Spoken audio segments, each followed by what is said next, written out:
तेजी से ले आने वाला प्रभु यीशु मसीह के अति पवित्र नाम में सब पवित्र लोगों को मसीह देता हूँ। और भी एक दिन प्रभु ने हमें दान दिया, प्रभु का अनुग्रह से हमें अनंत काल की तैयारी के लिए प्रभु ने मौका दिया। प्रभु को बहुत बहुत धन्यवाद देता हूँ। एक एक दिन जो भी बुलाहट पाया है, अपनी तैयारी हम पूरा करना हमारा कर्तव्य है, क्योंकि हम जानते हैं कि हम ये दुनिया में एक यात्री है। हमें जल्दी से जल्दी ये दुनिया से हमें जाना है, और वो कब जाना है हमको मालूम नहीं। इस कारण हमें हमेशा एक तैयारी के साथ रहना बहुत जरूरी बात है। खास करके हम इन दिनों में मतलब हमारा उद्धार, सच्चा उद्धार है कि नहीं, मेरा उद्धार हुआ है कि नहीं, उद्धार हुआ लोगों के जीवन में होने वाला स्वभाव का श्रेष्ठता हम लोग देखते आया। मैं आशा करता हूँ आपके जीवन में इन बातों को परखने के द्वारा शायद बहुत बातों में अभी भी मन फिरने का प्रभु का आलोचना आपको मिला होगा। कई बातों में रोज आप मन फिर रहा होगा, क्योंकि ये जीवन में मन फिरावट का काम हमारे में बंद कभी नहीं होना। हमेशा मन फिरने का हमें जरूरत है, लेकिन एक बात पक्का है कि मेरा उद्धार हुआ है कि नहीं, ये सही रीति में जानना। और ऐसा उद्धार नहीं हुआ, कितना बड़ा धोखा हो जाएगा, है ना। कई बार लोग खाने वाले एक शब्द है, अपना अपना विश्वास अपना उद्धार करेगा। ऐसा बाइबल में कहीं नहीं लिखा प्रिय। अपना अपना विश्वास हमारा उद्धार कभी नहीं करेगा। हमें ये बात को क्लियर जानना है।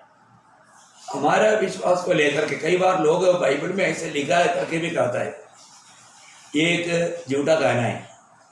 प्रभु का वचन में ऐसा लिखा नहीं, और अपना अपना विश्वास बोल करके एक विश्वास बाइबल नहीं सिखाता। इसका मतलब आज हमारा विश्वास तक सही रीति में, सही बात पर, सही व्यक्ति में है कि नहीं, ये भी जानना जरूरी बात है। हाँ, प्रभु ने तुम्हारा विश्वास, तुम्हारा उद्धार किया करके प्रभु ने कई लोगों को बताया। अभी वो क्या है, इस अभी एग्जाम्पल में मरकोस का सुसमाचार उसकी 5 अध्याय उसका 34 वचन, मरकोस उसका 5 अध्याय का 34 वचन। उसने उससे कहा, पुत्री, तेरे विश्वास ने तुझे चंगा किया है। देखा, तेरा विश्वास ने तुझको चंगाई दिया है। अब देखिए, यहाँ पर 12 साल से रक्त बहने वाला स्त्री ने प्रभु यीशु मसीह के बारे में सुना, और उन्होंने विश्वास किया प्रभु यीशु मसीह में मेरा चंगाई है, वह मुझे चंगाई देने के लिए सामर्थ्यवान है। और उनका विश्वास सही विश्वास था, क्योंकि प्रभु यीशु मसीह पर विश्वास करने के द्वारा छुटकारा मिलेगा करके उसने विश्वास किया। वो छुटकारा देने वाला प्रभु यीशु पर विश्वास किया, सही विश्वास था। और ऐसा नहीं है तो आज भी कितने मसीह लोग हैं, वे लोग प्रभु यीशु पर विश्वास करता है, परंतु साथ ही साथ रोज शराब पीता है, झगड़ा करता है। क्या उनका वो विश्वास उनको उद्धार करेगा? वो उद्धार पाने लायक विश्वास है? नहीं प्रियो। आज आप इतना भी क्रिस्ती लोगों को पूछो, वो लोग सब बोलेगा हमें प्रभु यीशु मसीह में विश्वास है, परंतु उनके जीवन में वो विश्वास कार्य में नहीं आया।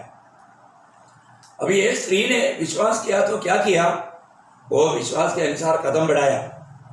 उन्होंने भीड़ के बीच में जाकर प्रभु यीशु मसीह के वस्त्र को छुआ और उसको छुटकारा मिला। और ये प्रभु ने भी जाना, उस स्त्री ने भी जाना, तो उसका उद्धार वास्तव में सही उद्धार था या सही विश्वास था। तो आज हमारा विश्वास कैसा है? हमारा विश्वास हमारा जीवन को बदलता है कि नहीं? एक सच्चा विश्वास हमें जीवन को बदलता है। हमारे जीवन को बदलने वाला वो अनुभव हमें चाहिए। और हम जीवन नहीं बदला और हम विश्वास करता है करके कहता है, तो वो व्यक्ति में मतलब वो व्यक्ति में उनका विश्वास एक असली, एक सच्चा विश्वास नहीं।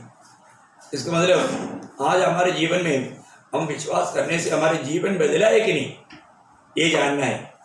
जब मतलब विश्वास किया हुआ व्यक्ति में, जब पहले यूहन्ना 5 अध्याय उसका 13 वचन, पहले यूहन्ना 5 अध्याय का 13 वचन, मैंने तुम्हें जो परमेश्वर के पुत्र के नाम पर विश्वास करते हो इसलिए लिखा है देखो, परमेश्वर के पुत्र के नाम पर विश्वास करते हो इसलिए लिखा है कि तुम जानो कि अनंत जीवन तुम्हारा है। देखा, मतलब तुम्हें जानना, ये जानकारी तुम्हें रखना है। बहुत विश्वासियों को ये सच्चा जानकारी नहीं। प्रभु में विश्वास करने से मुझे आनंद जीवन मिला है। प्रियो, हर एक पवित्र लोग इस बात को जानना चाहिए, मैंने उस आनंद जीवन को पाया है क्या है। अगर मैंने आनंद जीवन नहीं पाया तो विश्वास एक रियल विश्वास नहीं। विश्वास करने वालों को प्रभु आनंद जीवन देता है। आपको मालूम है, प्रभु यीशु मसीह पर विश्वास करने वाला सबको, यूहन्ना का सुसमाचार उसका 3 अध्याय का 16 वचन सबको याद है? क्योंकि परमेश्वर ने जगत से ऐसा प्रेम रखा कि उसने अपना एकलौता पुत्र दे दिया, ताकि जो कोई उस पर विश्वास करे वह नष्ट न हो परंतु अनंत जीवन पाए। देखो, आनंद जीवन पाने के लिए, उस पर विश्वास करके आनंद जीवन पाने के लिए पिता ने अपने एकलौते पुत्र को दिया। और जब भी हम सच्चा विश्वास करता है उसी समय में वो आनंद जीवन में प्रवेश करता है करके यूहन्ना 5 अध्याय उसका 24 वचन में हम लोग देखते हैं। यूहन्ना 5 अध्याय का 24 वचन। मैं तुमसे सच सच कहता हूँ, जो मेरा वचन सुनकर मेरे भेजने वाले पर विश्वास करता है अनंत जीवन उसका है, और उस पर दंड की आज्ञा नहीं होती, परंतु वह मृत्यु से पार होकर जीवन में प्रवेश कर चुका है। देखिए, जो व्यक्ति सही प्रकार प्रभु में विश्वास लाया है तो प्रभु का वचन क्लियर करता है वो आनंद जीवन में प्रवेश कर चुका है। आज हमें ये बात को जानना है कि मैं उस आनंद जीवन में है कि नहीं, मैंने आनंद जीवन को पाया है कि नहीं। मैंने प्रभु पर विश्वास किया परंतु मैंने आनंद जीवन पाया है क्या? उस आनंद जीवन पाया हुआ अनुभव हमारे में चाहिए। प्रभु पर विश्वास करने वाला सबको प्रभु आनंद जीवन देता है। जब यूहन्ना का सुसमाचार 20 अध्याय उसका 31 वचन पढ़ना, यूहन्ना 20 अध्याय का 31। और विश्वास करके उसके नाम से जीवन पाओ। देखा, विश्वास करके उसके नाम पर जीवन पाओ। मतलब जो भी विश्वास करेगा उस व्यक्ति को अनंत जीवन मिलेगा। वो बात को यकीन दिला करके यहाँ पर यूहन्ना ने वो बात को लिखा। वापस एक बार पढ़ेगा, पहले यूहन्ना 5 अध्याय का 13 वचन। पहले यूहन्ना 5 अध्याय 11 से पढ़िएगा, 11 से 13 तक पढ़िएगा। बहुत अच्छा रीति में आप और भी विशाल रीति में जान सकता है। और वह गवाह यह है कि परमेश्वर ने हमें अनंत जीवन दिया है, और यह जीवन उसके पुत्र में है। जिसके पास पुत्र है उसके पास जीवन है, और जिसके पास परमेश्वर का पुत्र नहीं उसके पास जीवन भी नहीं है। मैंने तुम्हें जो परमेश्वर के पुत्र के नाम पर विश्वास करते हो इसलिए लिखा है कि तुम जानो कि अनंत जीवन तुम्हारा है। अब तुम जानो अनंत जीवन तुम्हारा है, मतलब प्रभु ने तुम्हें आनंद जीवन दिया है। ये कितना श्रेष्ठ बात है प्रियो। ये आनंद जीवन कहाँ पर है? ये आनंद जीवन पुत्र में है, यीशु मसीह में है। तो इसका मतलब प्रभु यीशु पर जिसने भी विश्वास किया, प्रभु यीशु मसीह को अपना दिल दिया, प्रभु को स्वीकारा, वो व्यक्ति में आनंद जीवन आया, या यीशु मसीह उनमें आया। यीशु मसीह उनमें जन्म हुआ, उसको तो नया जन्म बोलते हैं, उसको ही तो वास्तव में उद्धार बोलते हैं। एक उद्धार पाया व्यक्ति में प्रभु यीशु मसीह है, ये निसंदेह बात है। इसका मतलब अपने जीवन में हमें परखकर जानना है कि आज मैंने मेरे जीवन में आज उस आनंद जीवन को पाया है कि नहीं, है ना। ये अनुभव प्रियो प्रभु पर विश्वास करने वाला सबको मिलता है। आपको याद है जब सूली पर प्रभु का मृत्यु के समय में मतलब एक चोर दोनों बाजू में था, दोनों प्रभु का निंदा कर रहा था, लेकिन बाद में एक व्यक्ति को मतलब मन खराब हुआ। वो अपन टोटल सुसमाचार पढ़कर देखेगा तो दोनों ने पहले प्रभु का निंदा किया था, लेकिन एक व्यक्ति को मन खराब हुआ, फिर उन्होंने वो दूसरे को भी डांटने लगा नहीं, क्योंकि जब लूका का सुसमाचार उसका 23 अध्याय उसका 41-42 पढ़ना, 41 पढ़ना। और हम तो न्यायानुसार दंड पा रहे हैं, क्योंकि हम अपने कामों का ठीक फल पा रहे हैं, पर इसने कोई अनुचित काम नहीं किया। देखा, वो व्यक्ति, वो एक चोर को इतना मालूम हुआ कि यो हमारे बीच में है, ये कोई भी ऐसा कोई गलती काम नहीं किया, अनुचित काम नहीं किया है। देखिए सबसे बड़ी बात है, अभी उन्होंने ये बात को जाना और इतना ही नहीं, वो व्यक्ति को एक प्रकाश मिला। उसका आगे 42 पढ़ना। तब उसने कहा, हे यीशु, जब तू अपने राज्य में आए तो मेरी सुधि लेना। इसका मतलब क्या है कि अभी उस चोर ने ये भी कबूल किया कि अभी मरने के बाद में वो राजा होकर आएगा। देखो इसका मतलब क्या है कि ये मृत्यु एक समाप्ति नहीं, मरने के बाद जीवन है और वो जीवन में यीशु मसीह राजा होकर आएगा। ये एक सच्चा एक प्रकाश है। ये व्यक्ति वो प्रकाश पाया और प्रभु के सामने एक कबूल किया, आप राजा है। वास्तव में आप एक प्रकार मसीहा है, उसका बोलने का अर्थ वही है ना। तब वो विनती करता है। देखिए ये विश्वास, मतलब ये प्रभु यीशु मसीह यही हमारा मुक्तिदाता है, उद्धार करता है, ये प्रकाश उसको मिला और ये सच्चा राजा है। इसलिए उन्होंने बोला, जब आप राजा होकर आएगा मुझको भी स्मरण करना। लेकिन प्रभु ने उसको उत्तर क्या दिया? देखिए उन्होंने ये विनती किया तो प्रभु ने उसको बोला, आज तो मेरे साथ परदेशा में होगा, स्वर्गलोक में होगा।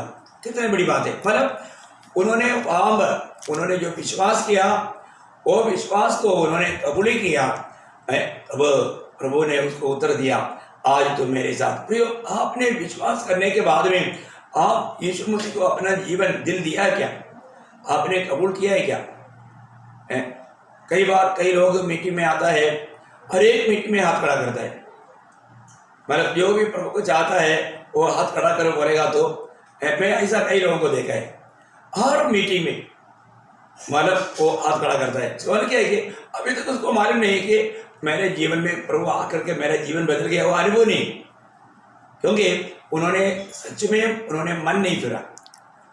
और प्रभु यीशु मसीह ही एकमात्र उद्धार करता है, ये विश्वास के साथ अपना दिल प्रभु को दिया नहीं।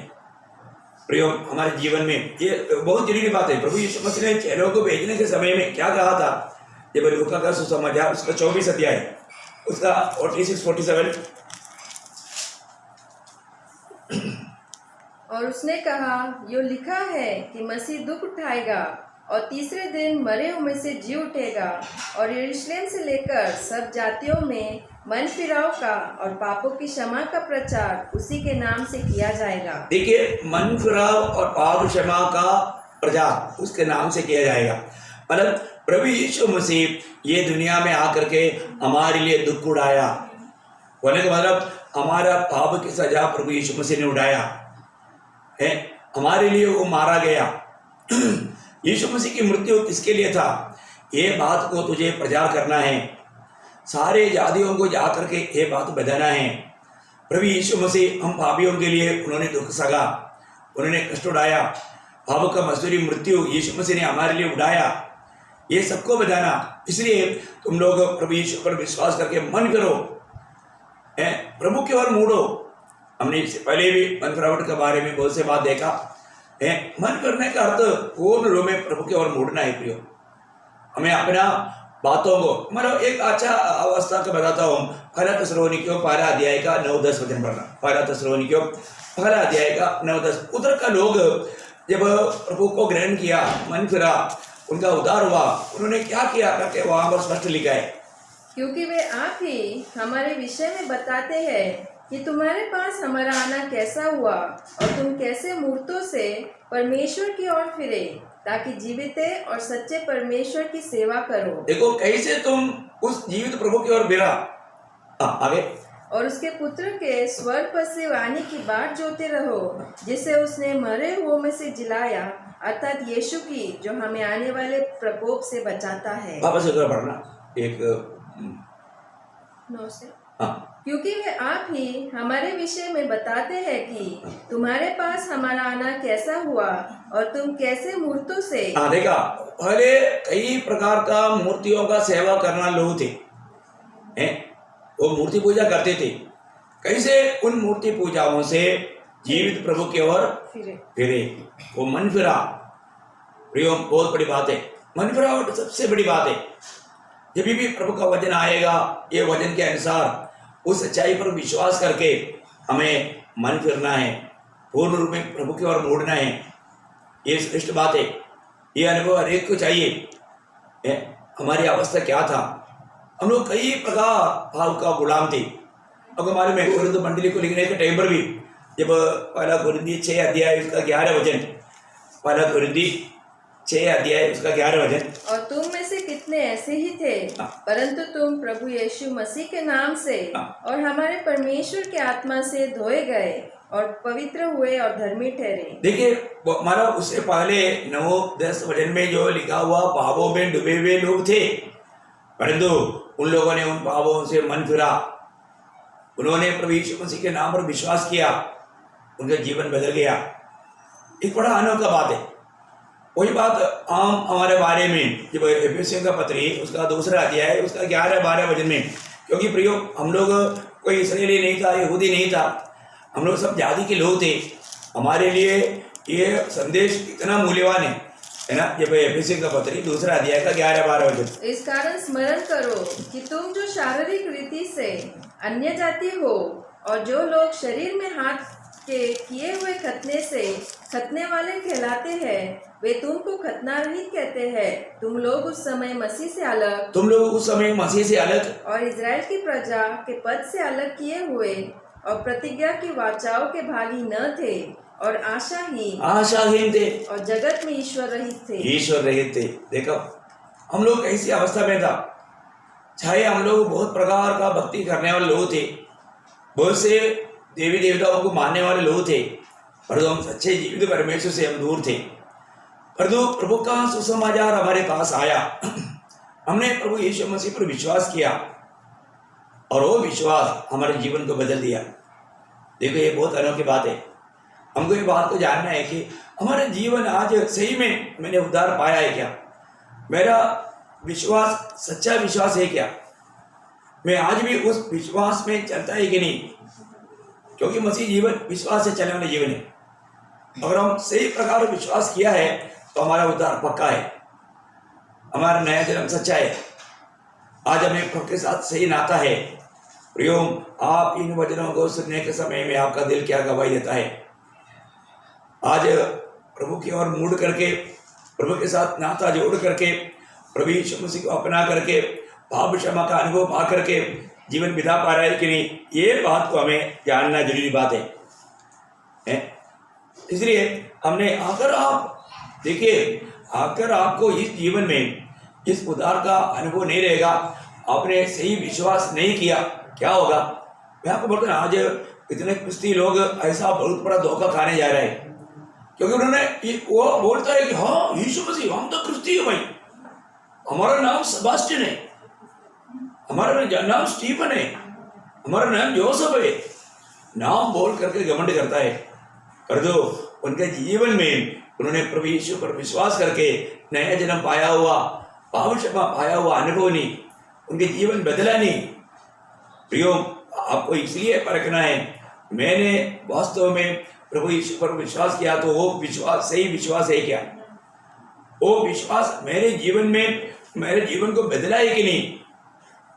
जीवन बदलना चाहिए प्रियो। ना बदला हुआ जीवन, ना बदला हुआ विश्वास, वो सच्चा विश्वास नहीं। तो इसका मतलब क्या है कि अगर आप सही प्रकार आपका जीवन नहीं बदला तो निश्चय बात है अभी भी आप अपने पाप में हैं। इसलिए ऐसे लोग पाप करते रहते हैं, अभी भी उनका जीवन में बदलाव नहीं हुआ। जब आप मसीह पर विश्वास करके प्रभु को दिल दिया है तो व्यक्ति का जीवन बदल जाता है, वो एक नया सृष्टि बन जाता है। वो नया सृष्टि का अनुभव अगर नहीं है तो उसका विश्वास धोखा देने वाला विश्वास है, उनका विश्वास उनको नहीं बचाएगा। इसलिए जब प्रभु यीशु मसीह ने यूहन्ना 8 अध्याय का 24 वचन, यूहन्ना 8 अध्याय का 24, इसलिए मैं तुमसे कहा कि तुम अपने पापों में मरोगे, क्योंकि यदि तुम विश्वास न करोगे कि मैं वही हूँ तो अपने पापों में मरोगे। देखिए अभी बहुत लोगों ने प्रभु पर विश्वास किया है, लेकिन उनका जीवन बदला नहीं। तो क्यों नहीं? क्योंकि यीशु मसीह एकमात्र उद्धार करता है, वही एकमात्र सच्चा प्रभु है, वो बात को उन्होंने विश्वास नहीं किया है। यीशु मसीह बोलता है यदि अगर तुम लोग मैं वही हूँ ये बात को अगर विश्वास नहीं करेगा तो तुम अपने पाव में मरेगा। प्रियो, पाव में मरने वाला व्यक्ति अनंत काल का नरक में जाएगा। तो हमें ये सच्चाई पर पूरा विश्वास करना है, प्रभु यीशु मसीह एकमात्र उद्धार करता है।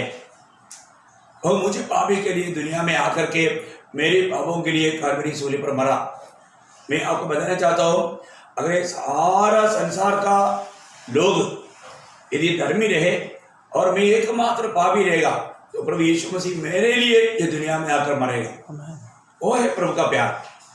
आप सोचिए, हैं तो उतना प्रभु को हमारे प्रति प्यार है। प्रियो, हमारे प्रति प्यार है, वो इतना हमें प्यार करता है। तो ऐसा प्यार करने वाला प्रभु यीशु पर आज हमारा सच्चा विश्वास है क्या, और वो विश्वास में हमारे जीवन बदला है कि नहीं, ये बात को हमें देखना है। अगर जीवन नहीं बदला तो उसका मतलब हमारा विश्वास व्यर्थ है। आपको मालूम है कि सच्चा विश्वास ही वो उस विश्वास में पक्का बनना है तो उसको वजन में रहना चाहिए। सिर्फ विश्वास किया कहना काफी नहीं। आज बहुत लोगों के जीवन में वही एक धोखा है, वो लोग वजन को नहीं मानता, वजन पर बना नहीं रहता, अपना मनमानी में जीवन रहता। ये भी एक बड़ा धोखा है ना। जब యోహానగర सुसमाचार 8 अध्याय उसका 31-32 वचन, యోహానగర सुसमाचार 8 अध्याय का 31-32। तब यीशु ने उन यहूदियों से जिन्होंने उस पर विश्वास किया था कहा, यदि तुम मेरे वचन में बने रहोगे तो सचमुच मेरे चेले ठहरोगे, तुम सत्य को जानोगे और सत्य तुम्हें स्वतंत्र करेगा। देखा, बहुत गहरी बात है। जो भी विश्वास करता है, अभी आपको मालूम है पहले बात तो ये विश्वास कहाँ से आता, विश्वास प्रभु का वचन से आता। प्रभु का वचन से आने वाला ये विश्वास आने के बाद में हमेशा निरंतर हमें यह वचन में बना रहना भी हमारा कर्तव्य है। अगर हम उस वचन में बना नहीं रहता तो भी हमारा विश्वास सच्चा विश्वास नहीं ना। रोमियो 10:17 आपको मालूम है, विश्वास सुनने से, सुनना मसीह के वचन से आता है। तो हमारे जीवन में यह सच्चा विश्वास हमें प्रभु का वचन सुनने के द्वारा ही मिलता है। तो उस प्रकार प्रभु माना बोलता है कि ये विश्वास किया हुआ यहूदियों को बोलता है, तुम मेरी वचन पर बने रहेगा तो प्रभु का वचन पर बना रहना भी। आज मैं प्रभु का वचन पर बना रह पा रहे कि नहीं? रोज रोज हम प्रभु का संदेश सुनता है, उस संदेश के अनुसार हमारा जीवन बदलता है कि नहीं? क्योंकि प्रभु हमें हमारे जीवन में बदलने के लिए बहुत बात बताता है, और उसके अनुसार हमारा जीवन नहीं बदलता है तो हम ये विश्वास से ये वचन को नहीं सुन रहे। विश्वास के साथ सुनना, ये वचन प्रभु का वचन है। मैं आपको मतलब बताया हुआ बात है तो भी ये बार बार बताने में मुझे आनंद है। पहला थिस्सलुनीकियों 2 अध्याय का 13 वचन में थिस्सलुनीकियों मंडली को परिशुद्ध पौलुस गवाही देता है, जब हमारे द्वारा प्रभु का वचन जब तुम्हारे पास आया तो उन्होंने क्या किया, उसको परमेश्वर का जानकर विश्वास किया। तो हमारा प्रयोग आप थोड़ा ध्यान से सुनना।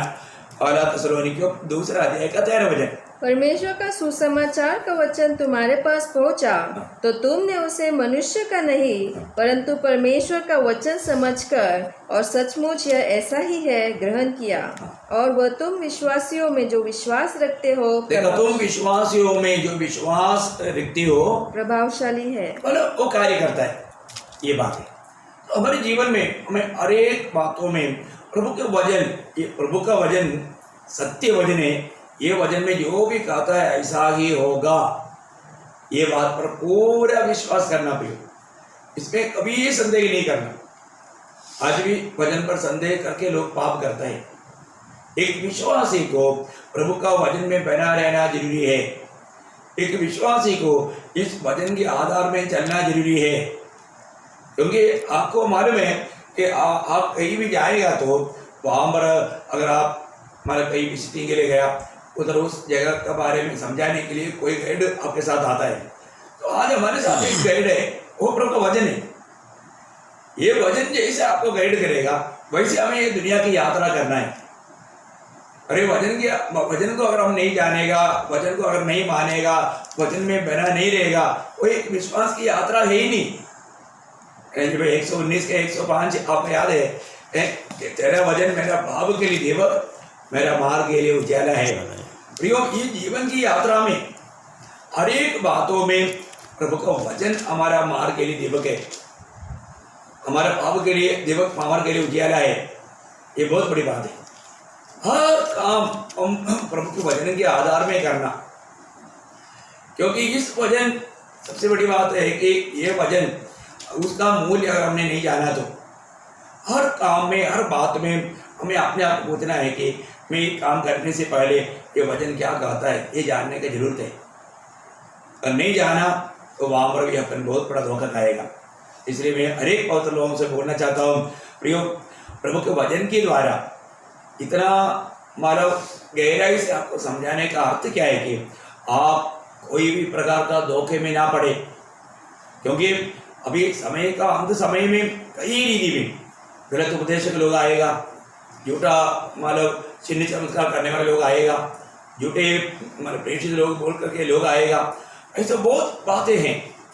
हमें इसमें सावधान रहना है, हमें सत्य वचन को, प्रभु का सत्य वचन को थामा रहना है, प्रभु को हर प्रकार महिमा दे करके जीना।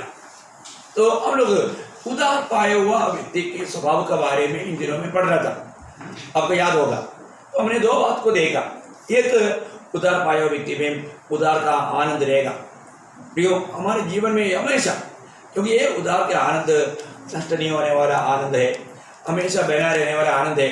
ये दुनिया में मिलने वाला सारे आनंद से बढ़कर आनंद है, एक अतुल्य आनंद है।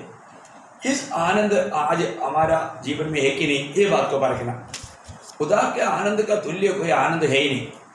इसलिए ये आनंद मतलब इस उदार पाया व्यक्ति हमेशा कोई बात से डरता भी नहीं, उसको कोई घबराहट नहीं, तो उसको मालूम है मैं आनंद जीवन में हूँ, मुझे प्रभु ने आनंद जीवन दिया है। अगर मैं आज मर गया मैं प्रभु के साथ स्वर्ग में मिलेगा, उसको कोई घबराहट नहीं। वो कोई भी प्रकार का विरोधी की धोखा में मतलब अड़ करके दुखी निराश नहीं होता, उनका शांति भंग नहीं होता, उसका आनंद टूटता नहीं। हाँ, परंतु हमने ये बात को जरूर देखा, हमारा खुद का अगर हम केयरलेस रहेगा और हम ध्यान नहीं देगा, हमारे जीवन से गलतियाँ आएगा, पाप करेगा, तो फिर ये उदार का आनंद हमें नष्ट होगा। आप जरूर समझना प्रियो, उदार नष्ट नहीं हुआ। आप कभी ये मत सोचना आपसे कोई गलती हो गया, पाप हो गया तो आपका उदार नष्ट हो गया, वापस आपको उदार पाना पड़ेगा, ऐसे नहीं प्रियो, ऐसा भी मत धोखा खाना।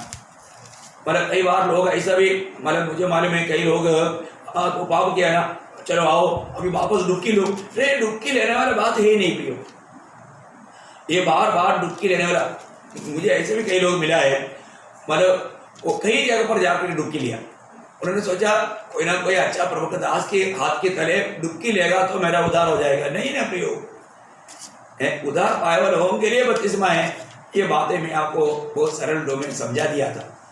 मैं आपको बताना चाहता हूँ, जब तक आप डुबकी लेकर के स्वर्ग में जाने के प्रयास में है तो आपका प्रभु की व्यवस्था से आप बहुत दूर गया। शायद कई बार डुबकी लेने के बाद में भी उनको उद्धार का निर्णय नहीं मिला है।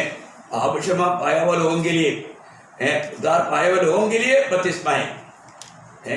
इसलिए वो बात को भी आप मानो शरीरी में जानना। तो सबसे बड़ी बात, अगर आपने उद्धार नहीं पाया, नया जन्म नहीं पाया, आपने 100 लोगों से बपतिस्मा लिया, तभी भी स्वर्ग नहीं जाएगा फिर, और ये उद्धार का आनंद भी आपके जीवन में नहीं आएगा। आप कितना भी एक अच्छा मंडली में जहाँ पर अच्छा भजन सिखाया जाता है, ऐसा बहुत लोग मतलब इस कारण आता है, चलो नासिक मंडली में बहुत अच्छा भजन सिखाता है, उधर जाता है, लेकिन वो भजन अमल नहीं कर पाता, इसलिए ज़्यादा दिन नहीं रह पाता। ऐसे भी एक धोखा हो जाता है, वो भजन को अमल नहीं कर पाता, फिर उनका ही दिल उनको दोष लगाता है कि तू इस भजन के अनुसार नहीं चलता। प्रियो, सबसे बड़ी बात है कि हमें प्रभु का सत्य वचन में, भक्ति वचन में बना रहना है, तभी हम एक सच्चा आज़ादी के साथ प्रभु का भक्ति कर पाएगा, नहीं तो सब व्यर्थ है। तो आज भी आप परखो, आज भी आपके जीवन में उस उद्धार का आनंद है कि नहीं। आपको अपना उद्धार पाया हुआ दिन याद है ना, वो दिन कैसा था, आप कितना आनंद से उमड़ा। इस आनंद से उमड़ने के बाद वो आनंद अभी भी है या अभी आपका आनंद बुझ गया? अगर आनंद बुझ गया है तो आप जानना जरूर आपके जीवन में पाप आया है। प्रभु के साथ का उस अच्छा वो नाता ये पाप ने बिगाड़ दिया। जरूर प्रियो, आपके अंदर आत्मा बहुत दुखी है, आपका जरूर जो भी पाप करता है पवित्र आत्मा बताता है प्रियो, पवित्र आत्मा उनको याद दिलाता है। कितने लोग आत्मा को शोभित करके, आत्मा का अधीन ना रहते हुए, आत्मा की बात ना मानते हुए जीवन बिताने वाला उदार पाए हुए लोग है। उदार पाने के बावजूद भी वो वापस इतना कुछ गलतियों में जा करके आप करके उदार के आनंद नष्ट करके जीवन बिताने वाले लोग हैं। ऐसे लोग हैं जो कि समस्या भी खड़ा करता है। उदार पाए हुए लोग हैं, परंतु वो लोग आत्मीय जीवन में आज नहीं है। वे लोग उनका बारे में जब लिखा ना कि पहला कुरिन्थी उसका 3रा अध्याय का 4 वचन में 3-4 वचन पढ़ना। पहला कुरिन्थी 3रा अध्याय का 3-4।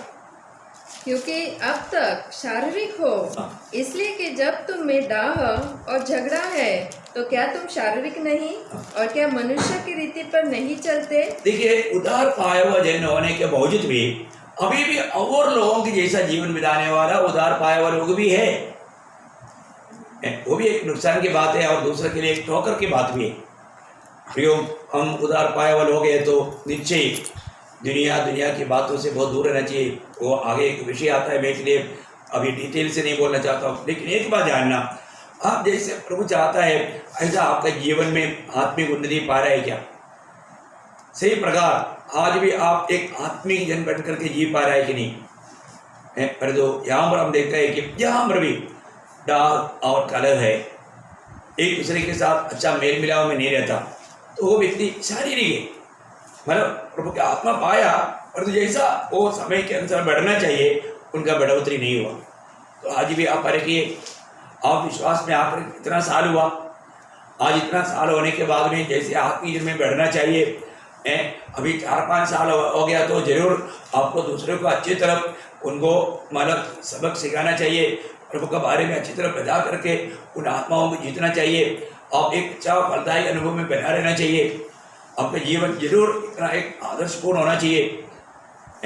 आज ऐसा है, प्रभु का हाथ में इस्तेमाल होने लायक है, प्रभु का योग्य पात्र बन करके मैं प्रभु के हाथ में इस्तेमाल हो रहा है कि नहीं, ये बात को परखना। तो उद्धार के आनंद आपको मालूम है, अगर आप में से कई लोग जब एक आत्मा को जीतने के समय में आपका दिल कितना आनंद से उमड़ा होगा, आप जब भी प्रभु का बात जिसको बताता है उस समय में भी आप कितना आत्मा में आनंद कर पाता है। ये बात सच्ची है। प्रभु का काम जब भी हम करता है एक उदार पायो जैन, वो और भी आनंद से भर जाता है। पर जो हम अच्छा अवसर को नष्ट करेगा तो आत्मा तक शोभित होता है कि मैंने उस व्यक्ति को तुम्हारे पास भेजा, तूने उसको सुसमाचार नहीं दिया, तूने मेरी गवाही नहीं दिया, तो क्या होता, आपको और भी बड़ा आनंद का लूट मिलना चाहिए था, वो लूट नष्ट कर दिया। और भी एक भरपूर आनंद का आशीष मिलना चाहिए था, बड़ा प्रतिफल का योग्य बनना चाहिए था, और वो अवसर को आपने नष्ट किया। ये प्रभु की आत्मा का काम है करके आपने नहीं जाना। ऐसे भी कितने लोग ऐसे अवसर नष्ट करता है। मैं आपको बताऊँ प्रियो, अपने जीवन को परखो, ये छोटा सा जीवन है, तो उस आनंद काल के जीवन के सामने ये कुछ भी नहीं प्रियो, ये पल भर का है, बहुत जल्दी खत्म हो जाएगा। एक छाया की नींद, एक उम्र की नींद पट जाएगा, बहुत जल्दी खत्म हो जाएगा, एक फूल की नींद मुड़ता जाएगा।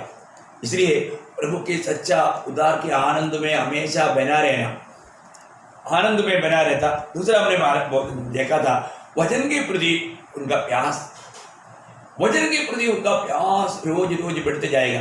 आप मुझे बताओ, ये दुनिया में ऐसा कोई भी किताब है क्या हम मानो बार बार पढ़ता है?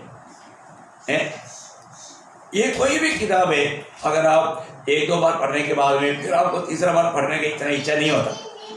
कुछ किताब है जो कि बहुत मतलब छू लेने वाला किताब, शायद आप 5-6 बार भी या 10 बार भी पढ़ेगा।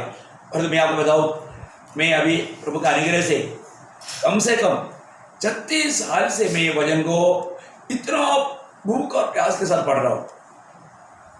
जिस दिन से मैंने उधार पाया 36 साल हुआ, वो 36 साल से मेरे लिए ये वचन कितनों भी पढ़ने से बार बार पढ़ने में मेरा आनंद बढ़ता है, आनंद घटता नहीं।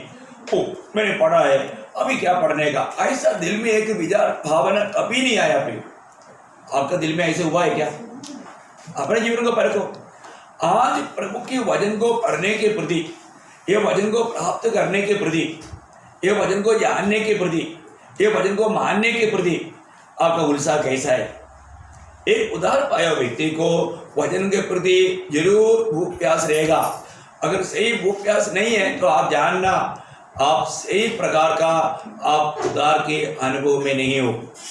आप सही प्रकार का आपका शायद उदार का बातों में कहीं ना कहीं आपने ठोकर खाया है, आपने धोखा खाया है। आप जरूर परखना प्रियो, क्योंकि मैंने आपको कल भी बताया एक बच्चा जन्म होने के बाद में वो बार बार रोता है। वो अभी माँ ने दूध पिलाया आधा घंटा या 10 मिनट के बाद वापस रोएगा क्योंकि उसको भूख ले रहे है। उसको जितना चाहिए उतना नहीं मिला, वापस रोता है। इसके बाद वापस माँ देता है। देखिए बार बार एक दिन में कितना बार है कोई गिनती नहीं। ऐसे तो नहीं है माँ बोलेगा देखो तुम्हें मैं सुबह पिलाया अभी मैं शाम को पिलाऊंगा, ऐसे कोई बोलता है क्या? कोई माँ नहीं बोलता है। ऐसा है प्रियो, हम लोग सही में नया जन्म पाया है तो बार बार हमें वचन को प्राप्त करने के प्रति हमें बहुत भूख प्यास रहता है। आज सही में हमारे अंदर ये वचन के प्रति भूख प्यास है क्या? उस भूख प्यास को देख करके हम समझ सकता है ये व्यक्ति का उदार हुआ है कि नहीं। प्रियो, बहुत लोग मैंने देखा उदार आया बोलता है पर उनके अंदर वचन के प्रति भूख प्यास नहीं। विश्वास में आकर कितना साल हो गया? 20 साल हो गया। उनको पूछो आपने कितना बार बाइबल पढ़ा? वो फिर मतलब सिर को कुचलने लगता है। बोले का अर्थ एक बार भी नहीं पढ़ा, एक बार भी नहीं बाइबल पढ़ा। मैं आपको बताना चाहता हूँ प्रभु में आने के बाद हमें एक डिसिप्लिन चाहिए। मैं बहुत मतलब डिसेबल मीन्स डिसिप्लिन है प्रियो, डिसेबल में डिसिप्लिन है। एक डिसेबल में डिसिप्लिन नहीं है तो बराबर आत्मीय में बढ़ नहीं सकता। उनका हर एक बातों में एक डिसिप्लिन चाहिए। मैं आपको बताना चाहता हूँ प्रभु में आने के बाद में अगर आप मतलब शुरू में नया नियम को 10 बार 15 बार पढ़ो, इसके बाद में उत्पत्ति से लेकर के रेवलेशन तक आप वर्ड्स टू वर्ड्स का पढ़ाई करना, ध्यान करना जरूरी बात है क्योंकि ये सारे वचन में हमारा यीशु मसीह दिखता है। जब आप आत्मीय जीवन में जैसे जैसे आप आगे बढ़ते जाएगा ये वचन में सब आप मसीह को देख पाएगा, जान पाएगा, अनुभव कर पाएगा। बहुत बड़ी बात है। मतलब पहले आप कितना भी मतलब जल्दी भी पढ़ेगा पर तो बाद में आप जब पढ़ेगा आपको एक एक चैप्टर एक एक दिन पार करना मुश्किल हो जाएगा, क्योंकि वो वचन आपके साथ बहुत गहराई से बात करेगा। एक प्रकार आप पढ़ नहीं रहे, आपको वचन पढ़ रहा है, आपका जीवन बदलेगा। ये वचन पढ़ने के बाद में या ये वचन सुनने के बाद अगर आपका जीवन नहीं बदलता तो आपका पढ़ाई से या आपका वचन सुनने से आपके जीवन में कोई लाभ नहीं। याद रखना, आप एक एक बार वचन पढ़ने के बाद में या वचन सुनने के बाद में आप कहाँ तक बदल पाया, आपके जीवन में कहाँ तक मतलब चेंजेस आया, बदलाव आया, ये बात को परखना पड़ेगा। ये सिर्फ हमारा ज्ञान बढ़ाने के लिए नहीं, हमें मसीह के रूप में बदलने के लिए, हमें यीशु मसीह के जीवन में स्वभाव में उसके जैसा बनना है। वो ये वचन को ग्रहण करने के अनुसार ही होगा। तो आज मैं आपको तीसरा बात बताना चाहता हूँ। एक्चुअली मैं आपको ये बात क्यों है, मुझे मालूम है कि कई लोग इस विषय में मतलब इतना पक्का नहीं। और प्रियो, मैं एक बात आपको बताऊँ, आप इसको भी मिलता है, आप उनको पूछो क्या आपका उद्धार हुआ है क्या, क्योंकि जीवन का सबसे बड़ी बात है उद्धार। वो शायद हो सकता है कोई अच्छा विश्वासी हो या कोई रेवरेंड हो, कोई भी मतलब पादरी हो, कोई भी हो, आप उनको पूछो आपका उद्धार हुआ है क्या, क्योंकि यीशु मसीह दुनिया में हम पापियों को उद्धार करने के लिए आया। ये विश्वासियों की वजह नहीं, यीशु मसीह की नाम पर चलने वाला व्यक्ति है ना, उन्होंने वस्त्र पहना पर तो उद्धार नहीं हुआ। तो मैं एक बार एक मतलब रोमन कैथोलिक पादरी को पूछा आपका उद्धार हुआ है क्या, वो क्या बोला, मुझे उत्तर दिया क्या है ना आपको बताओ, वो बोलते हैं हम परिश्रम कर रहे हैं। देखो वो अभी भी परिश्रम में है। मैं उनको पूछा अगर आप अभी परिश्रम में आपका उद्धार नहीं हुआ तो आपके पास आने वाला का अवस्था क्या रहेगा, क्योंकि आप ही तो उपदेष्टा है। आप देखो इतना बड़ा उसने मारा, उनके पास डंडा था, डंडा उड़ाया मारने के लिए, ऐसे पूछा तो देखो। मैं बोला मुझे आप मारेगा तो मेरा डैडी आपको मारेगा, ये मेरे जीवन में हुआ संभव है। एक बहुत वो लोग इवनिंग वॉक निकला था है, 2 पादरी लोग, तो मतलब उनके साथ हुआ बात है, तो बहुत बड़ी बात है। मैं हर एक लोगों को ये बात पूछता हूँ कि आपका उद्धार हुआ है क्या। मैं कई बार कई पास्टर लोगों को पूछा क्या आपका उद्धार हुआ है क्या। कई एल्डर लोगों को मैंने पूछा सही में आपका उद्धार हुआ है क्या। कई लोगों को बहुत झटका लगा प्रिय। हमें अपने उद्धार का बारे में पक्का निर्णय चाहिए, हमारे जीवन बदलना चाहिए, हमारे जीवन में ऐसे एक गवाही चाहिए। आज तीसरी बात मैं आपको बताना चाहता हूँ, वो है एक उद्धार पाया व्यक्ति में एक सच्चा प्रार्थना जीवन रहेगा। उद्धार पाने के बाद में आपका प्रार्थना जीवन अगर सही नहीं है, इसका मतलब आपका उद्धार का बारे में संदेह करना पड़ेगा। आप पढ़िएगा प्रेरितों का उसका 9 अध्याय का 11-12 वचन, प्रेरितों उसका 9 अध्याय का 11-12। तब प्रभु ने उससे कहा, उठकर उस गली में जा जो सीधी कहलाती है, और यहूदा के घर में शाऊल नामक एक तरसुसवासी को पूछ, क्योंकि देख वो प्रार्थना कर रहा है। देखिए यहाँ पर एक महान व्यक्ति शाऊल, जो बाद में प्रेरित पौलुस का नाम पर जाना जाता है। प्रियो, ये शाऊल कौन था? ये मसीह लोगों को सताने वाला मसीह विरोधी व्यक्ति था। यहूदियों का धर्म के अनुसार बोलेगा तो उन लोगों के बीच में एक महान व्यक्ति था। लेकिन हम देखते हैं कि शाऊल ने या इस प्रेरित पौलुस ने उद्धार पाया, यीशु मसीह को मिला। यीशु मसीह मिलने के बाद में उसका जीवन बदल गया। आप देखिए यीशु मसीह जब अनन्यास को उसके पास भेजने के टाइम पर उस पौलुस के बारे में या उस शाऊल के बारे में बोलता है, वो क्या कर रहा है? वो प्रार्थना कर रहा है। देखिए एक अनमोल बात है, एक प्रार्थना का अनुभव हमारे जीवन में, हमें वो प्रार्थना का अनुभव का बहुत श्रेष्ठता है, जरूरी है। प्रार्थना बोलता है कि वो प्रार्थना कर रहा है। आप देखिए प्रियो, कितना अनमोल बात है। अपन आज इस विषय को जानना है, हमारा उद्धार होने के बाद में हमारा प्रार्थना जीवन आज कैसा है। सही प्रकार का एक प्रार्थना जीवन में बिता पा रहा है कि नहीं, ये बात को जानना बहुत जरूरी बात है। हमें मालूम नहीं अभी कितना वक्त मिलेगा, लेकिन एक बात मैं आपको क्लियर करना चाहता हूँ, हमारे जीवन में प्रभु में आने के बाद में हमारा प्रार्थना जीवन को परखना पड़ेगा। आत्मीय जीवन में एक पुष्टि वाला जीवन बिताने के लिए हमारा प्रार्थना जीवन का महत्व है। मैं कई बार मतलब बताया हुआ एक बात है, ये प्रेयरलेस क्रिश्चियन इज पावरलेस क्रिश्चियन, ये prayerful Christian is powerful Christian. बोलने का अर्थ, एक व्यक्ति अगर एक प्रार्थना मनुष्य है तो बहुत सामर्थ्यवान मनुष्य है, परंतु अगर वो प्रार्थना नहीं करता है उसके जीवन में कोई सामर्थ्य भी नहीं रहता। इसका मतलब हमारे एक सामर्थ्य जीवन का एक रहस्य हमारा प्रभु के साथ का प्रार्थना जीवन है। प्रार्थना जीवन कई प्रकार का है।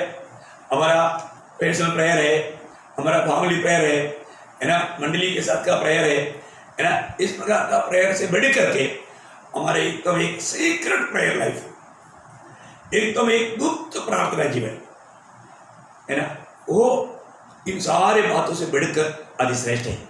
मैं आपको बताना चाहता हूँ, अपना जीवन में प्रभु में आने के बाद ऐसा एक प्रार्थना जीवन हमारा है क्या?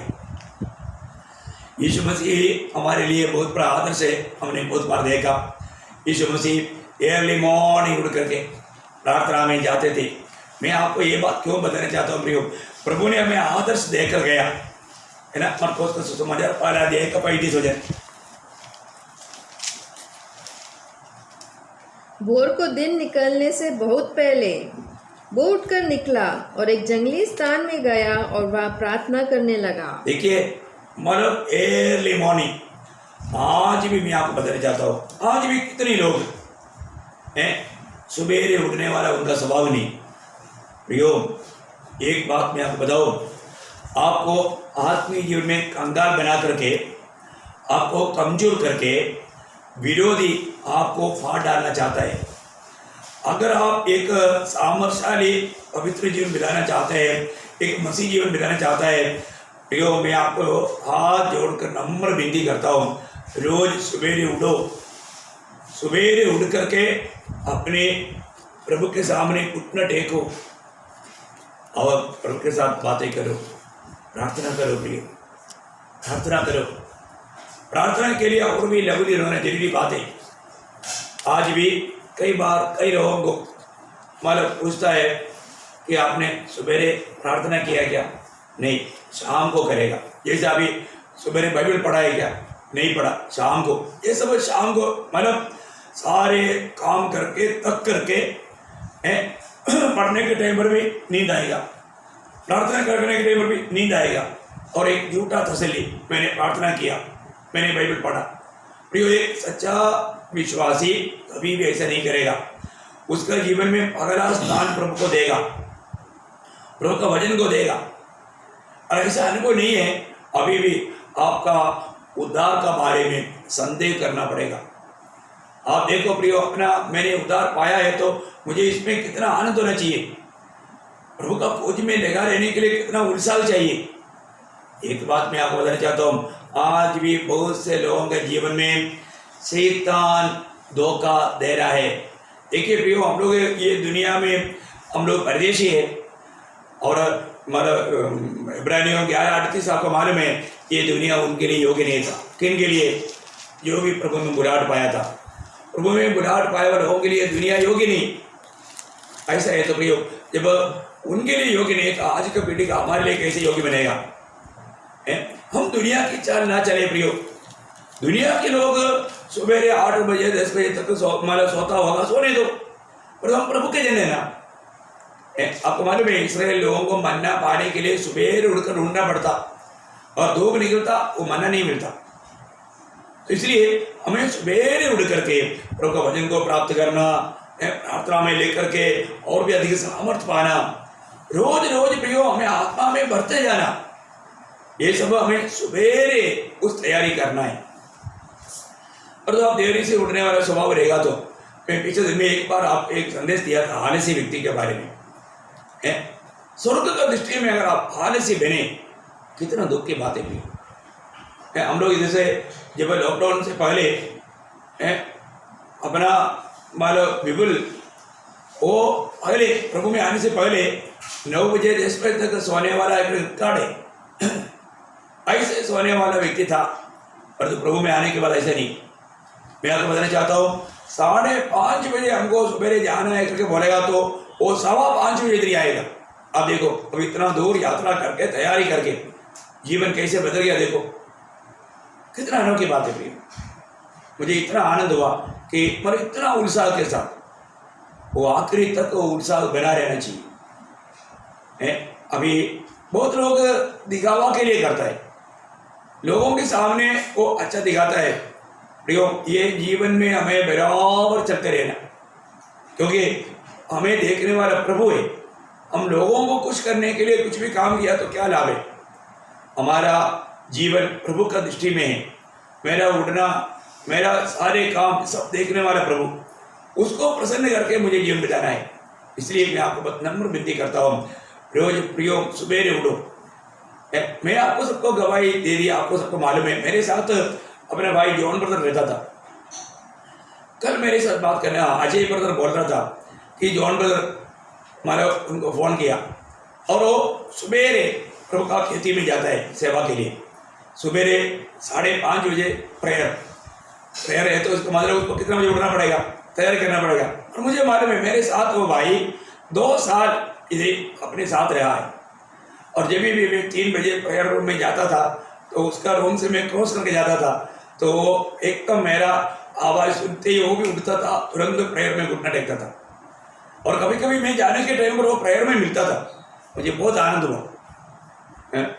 ऐसे लोगों को प्रभु इस्तेमाल करेगा भाई। अभी देखो उनको प्रभु मालूम चेन्नई में बहुत अद्भुत रीति में इस्तेमाल कर रहा है, प्रभु की सेवा में बढ़ते जा रहा है। अगर आप आलसी रहेगा तो प्रभु इस्तेमाल नहीं करेगा। प्रभु ने इस मछली पकड़ने वाला साधारण से साधारण लोगों को अपने चेहरे होने के लिए क्यों चुना? क्योंकि वो लोग हार्ड काम करने वाला था।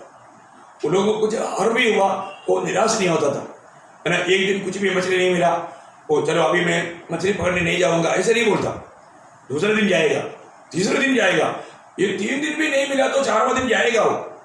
देखिए वो लोग मतलब इतना हार्ड काम करने वाला। मैं आपको बताना चाहता हूँ, हमारा हर एक कामों का हमें एक दिन बदला मिलेगा, प्रियो, प्रतिफल मिलेगा। और प्रभु का काम बड़ी उत्साह से करो।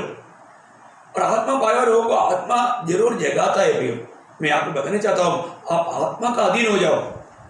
जो भी देरी से उठता है, मैं इसके लिए आपको बताना चाहता हूँ, जो व्यक्ति देरी से उठता है वो आत्मा के अनुसार नहीं चलता, वो शरीर के अनुसार चलता है। शरीर के अनुसार चलना, क्योंकि शरीर बोलता है तो उड़ो मत, अभी थोड़ा और लेट जाओ। एक प्रभु का जन को प्रभु सुबेरे जगाएगा, ये प्रभु पक्का। आपको याद है ऐसे नबी किताब 50 अध्याय का 4-5 वचन, वहां पर एक शब्द ऐसा है, प्रभु मुझे नित्य जगाता, बोलेगा मतलब डेली, ऐसे एक वचन है 50 का 4 पढ़िए, 4-5। भोर को वो नित्य मुझे जगाता। देखा कौन सा जब है 4। देखिए भोर को वो नित्य मुझे जगाता। देखिए प्रियो, हमें नित्य प्रभु में आने के बाद प्रभु के लोगों को प्रभु सुबेरे जगाता ही। यीशु मसीह को जगाता तो हमें भी जगाएगा प्रभु, क्योंकि हमें भी प्रभु ने अपना पुत्र करके स्वीकारा। हमें यीशु मसीह ने अपना भाई कहा। हमारे बड़ा भाई ने जो आदर्श दिया वही आदर्श हमारे भी जीवन में आना चाहिए। ये बहुत बड़ी बात है। मैं आपको बताना चाहता हूँ, अपने जीवन को परखो प्रियो, अपने जीवन को जांचो। आज मेरा जीवन आज कहाँ पर है? मैं प्रभु के राहों पर प्रभु की इच्छा के अनुसार प्रभु का महिमा करके जीवन बिता पा रहा है कि नहीं? मेरा प्रार्थना जीवन कैसा है? एक एक बातों में परखना प्रियो, क्योंकि कहीं ना कहीं इसलिए आपको बताया, हमारा विरोधी शैतान का लक्ष्य क्या है? कैसे भी हमें धोखा देना। पहला पत्रोस 5 अध्याय का 8 वचन आपको मालूम है ना? देखिए आज भी ये शरीर के द्वारा हमारा आत्मीय जीवन को बिगाड़ने के लिए विरोधी कोशिश करता है। पहला पत्रोस 5 अध्याय 8 वचन, सचेत हो और जागते रहो, क्योंकि तुम्हारा विरोधी शैतान गरजने वाले सिंह के समान इस खोज में रहता है कि किसको फाड़ खाए। देखिए एक बात जानना, हमारा विरोधी शैतान कोई भी वो मतलब दुनिया के लोगों के पीछे नहीं लगता, विश्वासियों के पीछे। जो भी प्रभु यीशु मसीह का नाम लेकर के चलना चाहता है, आगे बढ़ना चाहता है, उनके खिलाफ में खड़ा होता, उनके खिलाफ में काम करता। अब देखिए उसका पूरा लक्ष्य है कि मतलब प्रभु में आए हुए लोगों को विश्वास की दौड़ में उसको ठोकर के खिलाफ गिराए। क्यों? ये विश्वास की यात्रा में कितने लोग गिर गया, कितने लोग ठोकर खाया। हमें ये बात को परखना। हमारे जीवन में आज मेरा विश्वास की जीवन की यात्रा कैसा है? विश्वास की जीवन की यात्रा में मैं कहीं ठोकर खाया है क्या? और ठोकर खिलाने के लिए प्रयास में है। आज इस आत्मीय जीवन में आपका शरीर का दुर्बलता को देख करके है ना, इस मसीह ने 6 लोगों को बताने के टाइम पर आपको याद है मत्ती उसका 26 अध्याय का 41-42। देखिए शरीर की बलहीनता का लाभ उड़ाने के लिए शैतान पक्का कोशिश करेगा।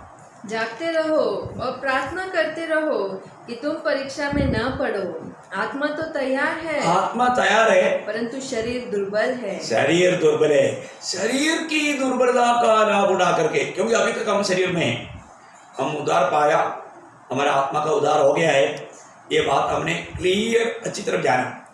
प्रियो अभी हमको जो भी उद्धार पाए वाले लोगों के लिए मैं बताना चाहता हूँ, ये शरीर दुर्बल है। तो इसलिए मतलब जो दुर्बलता को उसका फायदा उठाने के लिए शरीर की द्वारा शैतान क्या करेगा? हमारा आत्मीय जीवन को टुकराने का कोशिश करेगा। इसलिए शरीर की इच्छा पर कभी नहीं चलना प्रियो। शरीर को हमें बिल्कुल हमें मारता हुआ कूटता हुआ पौलुस निजी जीवन बिताने के लिए क्या किया? कोई मतलब पहला कोरिन्थी 9 अध्याय उसकी 27 वचन, पहला कोरिन्थी 9 अध्याय का 27 वचन, परंतु मैं अपनी देह को मारता कूटता और वश में लाता हूँ। देखा, मैं मारता कूटता, मेरे शरीर को मैं मारता कूटता हुआ। आप देखो प्रिय, ये शरीर की इच्छा के अनुसार खा पी करके एकदम मस्त सो जाना, ऐसा नहीं करना प्रिय। ये शरीर की इच्छाओं को हमेशा मारना, शरीर की इच्छा के अनुसार नहीं चलना। ऐसे चलेगा तो कितना बड़ा धोखा है ना? रोमियो 8 अध्याय का 13 वचन, रोमियो 8 का 13। क्योंकि यदि तुम शरीर के अनुसार दिन काटोगे तो मरोगे। देखिए प्रभु में आने के बाद आज आप किस प्रकार दिन काट रहा है? शरीर के अनुसार। आप एक आत्मिक जन है, प्रभु की आत्मा पाया हुआ लोग आत्मिक लोग है करके हमारे रोमियो 8 का 9 में हम पढ़ते हैं शुरुआत में, रोमियो 8 का 9। परमेश्वर का आत्मा तुम में बसता है तो तुम शारीरिक दशा में नहीं, देखा, शारीरिक दिशा में नहीं, फिर आत्मिक दशा में हो। देखा, प्रभु की आत्मा पाया हुआ लोग शारीरिक दिशा में नहीं, एक प्रकार बोलेगा तो शरीर के अधीन नहीं, आत्मिक दिशा में है, आत्मा है, आत्मा के अधीन है, आत्मिक जन्य है। कितना सुंदर बात है। परंतु यहाँ पर प्रभु का दास बोलता है 13 वचन में, यदि तुम शरीर के अनुसार चलोगे तो मरोगे। बोले को मतलब सरदिस मंडली का अनुभव आएगा। जीविता कहलाता है परंतु हेतु मरा हुआ। देखा फर्क समझ में आया? आपका मैं एक ही बात पर, एक प्रार्थना जीवन की बात पर यह विषय इतना गहराई में जा रहा हूं, आप थोड़ा सोचिएगा, अपने जीवन को परखना प्रियो। तो हमें क्या करना? हमें मिला हुआ आत्मा के द्वारा शरीर के काम को उसका 13 दिन वापस पूरा करना। क्योंकि यदि तुम शरीर के अनुसार दिन काटोगे तो मरोगे, यदि आत्मा से देह की क्रियाओं को मारोगे तो जीवित रहोगे। देखा, आत्मा में सामर्थ पा करके प्रियो, इसके लिए सामर्थ पाने के लिए हमें प्रार्थना जीवन की जरूरत है। इसलिए मैं आपको बताना चाहता हूँ, हम जब तक ये दुनिया में शरीर में रहता है, हमारे आत्मीय जीवन को तोड़ने के लिए शैतान सबसे ज्यादा इस्तेमाल करने वाला एक भाग है शरीर। इसलिए जब गलातियों का पत्री उसका 5 अध्याय उसका 16-17 वचन भी पढ़िए। गलातियों 5 अध्याय का 16-17 वचन। पर मैं कहता हूँ, आत्मा के अनुसार चलो तो तुम शरीर की लालसा किसी रीति से पूरी न करोगे। इसका मतलब एक व्यक्ति सुबेरे उठना चाहिए, नहीं उठता, इसका मतलब वो क्या कर रहा है? आत्मा की इच्छा को बाजू किया, शरीर की इच्छा पूरा कर रहा है। देखिए क्लियर है ना बात? आप थोड़ा सरल लोग में समझो प्रियो। देखो मेरा भी जीवन में मुझे बहुत इच्छा रहता है, मुझे कम से कम 6-7 बजे तक सो, पर तो मेरे को बिल्कुल नहीं होता, क्योंकि आत्मा बोलता है उठो। बराबर 3 बजे प्रभु जगाता है प्रियो। मेरे साथ चलने वाला लोगों को सबको मालूम है। मैं कहीं भी मीटिंगों में भी जाता है, वहां पर भी मेरे को प्रभु बराबर 3 बजे जगाता है। प्रभु जगाता है, मैं नहीं जगता, प्रभु जगाता है। क्योंकि प्रभु के साथ बात करना, जैसे आनोक के साथ प्रभु, मतलब आनोक प्रभु के साथ चलता था, तो मैं ये सोचता हूँ प्रभु उसको जगाता था, आनोक चलो ए स्टडी, ऐसा बोल के आनोक रोज चलता था। देखिए कितना सुंदर बात है। ऐसे इस पीढ़ी में हमें भी चलना है, हमें भी ऐसे चलना है। यहाँ पर बोलता है तो अगर आत्मा के अनुसार चलेगा तो कभी भी शरीर की इच्छा को नहीं पूरा करेगा। पढ़ना 16-17 वापस पढ़ना। आत्मा के अनुसार चलो तो तुम शरीर की लालसा किसी रीति से पूरी न करोगे, क्योंकि शरीर आत्मा के विरोध में और आत्मा शरीर के विरोध में लालसा करता है। एक दूसरे के साथ विरोध में लालसा करता है, ये एक दूसरे के विरोधी है, इसलिए कि जो तुम करना चाहते हो वह न करने पाओ। देखिए ये कितना भयंकर लड़ाई है ना। यहाँ पर मैं आपको बताना चाहता हूँ, बाहर से आने वाली लड़ाई से बढ़कर के तो हमें हमारे अपने आप में लड़ाई है। आप ये शरीर के ऊपर विजय प्राप्त करना है। अगर आप सोचिए, अगर आप मसीह का बन गया तो उसका 24 वचन पढ़िए, 5 के 24, गलातियों 5:24। जो मसीह यीशु के है, देखो जो मसीह यीशु के है, मतलब जो भी उद्धार पाया है, जिसको ये विश्वास है कि प्रभु ने मुझको अपने पवित्र लोगों से धोकर शुद्ध किया, मुझको खरीदा, वह मसीह का है, ये जो भी विश्वास करता है उनके बारे में बोलता है, जो मसीह यीशु का है। उन्होंने शरीर को उसकी लालसाओं और अभिलाषाओं समेत क्रूस पर चढ़ा दिया है। देखा, अभी अभिलाषा और लालसा कहाँ गया? सूली पर। प्रियो, हम शरीर के अनुसार चलने के लिए हम शरीर का दास नहीं, हम भाव का दास नहीं, हमें आत्मा के अनुसार चलने के लिए प्रभु ने हमें आत्मा दिया। एक बात मैं आपको बताना चाहता हूँ, जब आप प्रभु को प्रसन्न करके जीना चाहता है तो सुबेरे उठकर प्रभु के वस्तु में घुटना टेको। आपको मालूम है बहुत से श्रेष्ठ प्रभु दास लोग का गवाही है, जो भक्त जब घुटना टेकता है तब शैतान का घुटना कांपता है। एक भक्त जब प्रभु के वस्तु में घुटना टेकता है तब शैतान का घुटना कांपता है, वो घबरा के भाग जाता है। ये सच्ची बात है प्रिय। ये सच्ची बात है। हमारे जीवन में आज हमारे जीवन में घुटने में होकर आज बहुत लोगों का प्रार्थना में घुटना टेकता ही नहीं है। घुटने में आकर के प्रार्थना करने वाले लोग इस पीढ़ी में बहुत कम मिलता है। मैं बहुत लोगों का प्रार्थना देखा, जैसे तपस्वी लोग जो बैठा है वो मानो क्या बोलता है एकदम क्या बताऊं उसको, क्या कुछ तो बोलता है नाम, मेरे को नाम याद नहीं। तपस्वी लोगों का बात देखा ना आपने, ऐसे बैठते हैं। अरे हैं नहीं महर्षि की नहीं, मानो वो बैठने का एक उसको क्या बोलते हैं, ऐसे बैठने को क्या बोलते हैं, मंडी मानो वो डाल करके क्या बोलते हैं, अभी कुछ हिंदी में बोलता होगा, मतलब मलयालम में बोलेगा तो चमड़ा मणिट घुटने में नहीं रहता, चमड़ा मणिट मुट्ठ में नहीं निकलती। देखिए प्रियो, मैं एक बात आपको बताना चाहता हूँ, आज आपका प्रार्थना भी इसको मतलब घुटने में रहकर प्रार्थना करेगा तो ही प्रभु सुनेगा, ऐसे नहीं। घुटने में आने के मतलब एकदम प्रभु को बस्ती में अपने आप को नम्र अधीन करता है, अपने एक समर्पण को बनाता है। उसके ऊपर भी बोलने के लिए बहुत बात है, लेकिन एक बात मैं आपको बताना चाहता हूँ, आप जितना अधिक प्रभु के निकट जाओगे, जब याकूब 4:8 में, याकूब 4:8 परमेश्वर के निकट आओ तो वह भी तुम्हारे निकट आएगा। देखिए हम प्रभु के निकट जाएगा तो वो भी हमारे निकट आएगा। हे पापियों, अपने हाथ शुद्ध करो, और हे दुचिते लोगों, अपने हृदय को पवित्र करो। मतलब यहाँ पर आप 7 वचन से पढ़िएगा। इसलिए परमेश्वर के अधीन हो जाओ और शैतान का सामना करो, तो वह तुम्हारे पास से भाग निकलेगा। देखिए प्रभु के निकट आओ, प्रभु की निकटता में रहने वाला सबसे अच्छा समय प्रार्थना का समय है।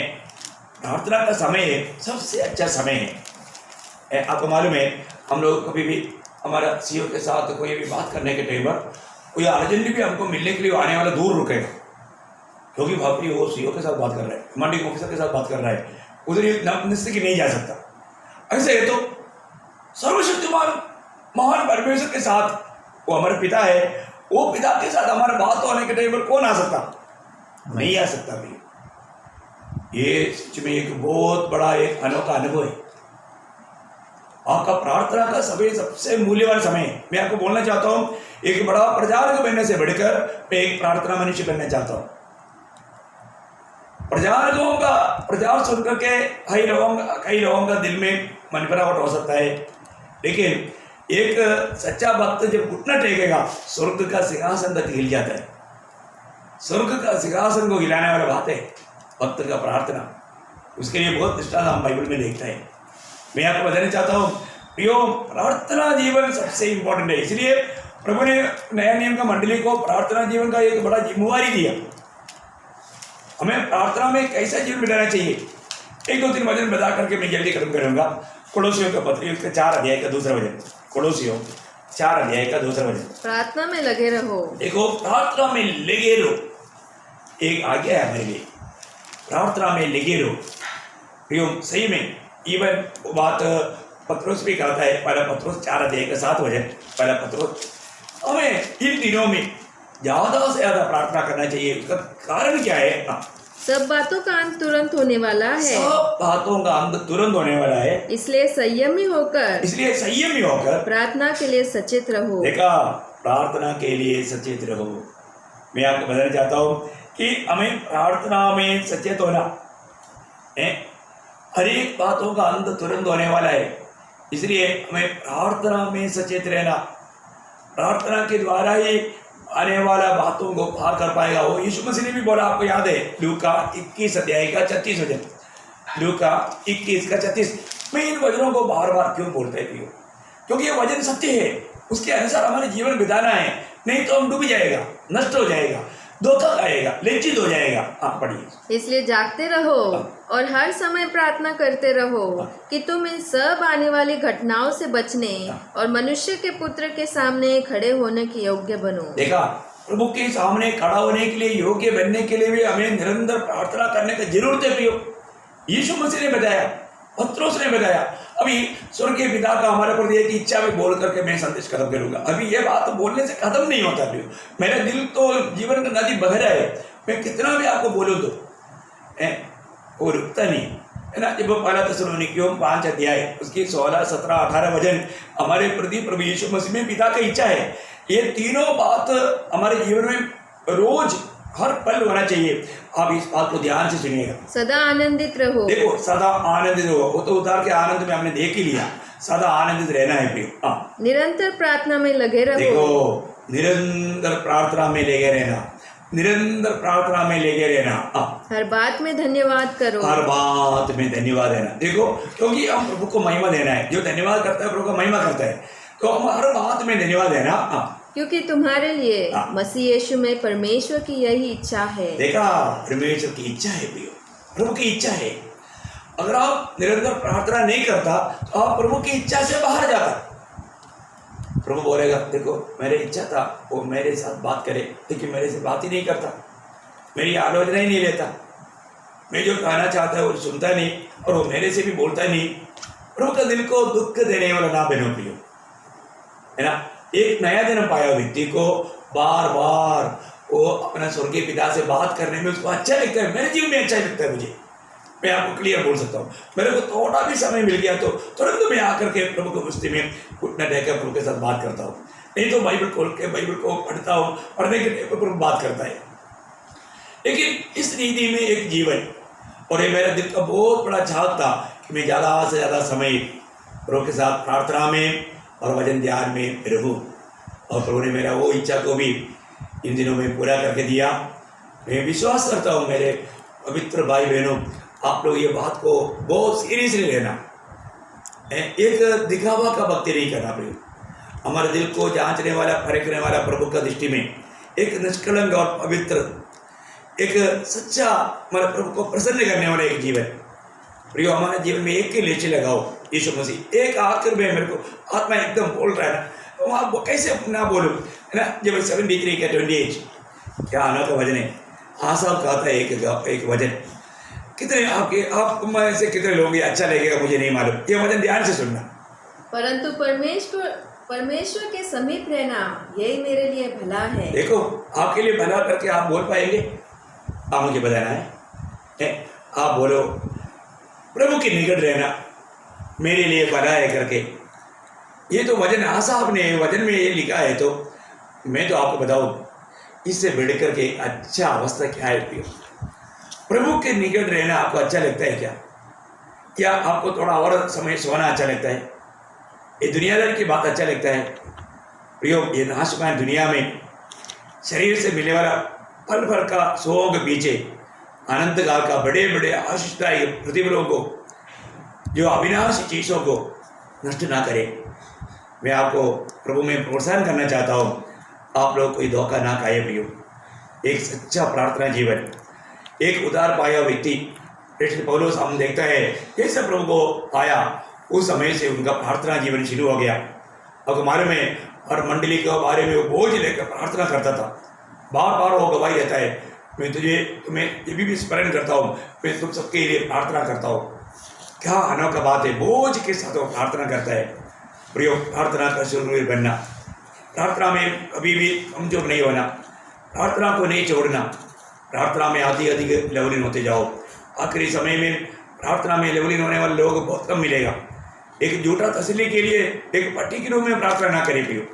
प्रभु के साथ एक गहरा नाता जोड़ करके प्रार्थना में जीवन बिता करके, एक विजयी जीवन बिता करके प्रभु के आगमन की तैयारी में रहकर, प्रभु के आगमन में प्रभु हमें उड़ा ले जाने के लिए कारण बनने के लिए ये वचनों के द्वारा तो आप सबको सहायता करें करके मेरा प्रार्थना है। आपको सबको मैं बहुत बहुत धन्यवाद देता हूँ। आपने ये वचन को सुना, बार बार सुनना, एक बार सुन करके बंद नहीं करना। जो भी आज प्रभु ने आपसे बात किया बार बार सुनना और उन बातों को जीवन में लाना। प्रभु का निग्रह आप सबके साथ।